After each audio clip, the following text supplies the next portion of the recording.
దేవుడు ఎట్టి పరిస్థితుల్లో కూడా నీకు రాతినివ్వడు. నువ్వు అమాయకంగా రాతిని కావాలని కోరిందా నీకు రొట్టెనే ఇస్తాడు. ఆయన నిన్ను ప్రేమిస్తున్నాడు ప్రాణం కంటే ఎక్కువగా. చేతులారా నువ్వు నష్టాన్ని కోరుకున్నా నీకు నష్టాన్ని ఇవ్వడు ఆయన.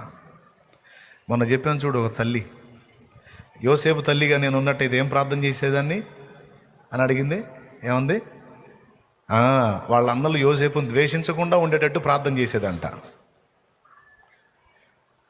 వాళ్ళ అన్నలు యోసేపుని రాత్రి ఆ గుంటలో వేయకుండా ప్రార్థన చేసేదంట. ఐగుప్తుకు అమ్ముడవ్వకుండా ప్రార్థన చేసేదంట. పోతిఫెరో కొనుక్కొని పోకుండా ప్రార్థన చేసేదంట. పోతిఫెరో కొనుక్కొని పోయినా పోతిఫెరో భార్య యోసేపును శోధించకుండా ప్రార్థన చేసేదంట. ఒకవేళ శోధించినా ఆయన జైల్లో పడకుండా.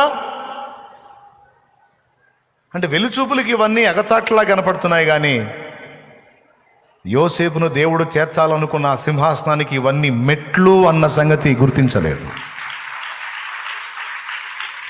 అర్థమైందా? ఈరోజు నిన్ను నన్ను కూడా ఒక సింహాసనానికే సిద్ధపరుస్తున్నాడు ఆయన.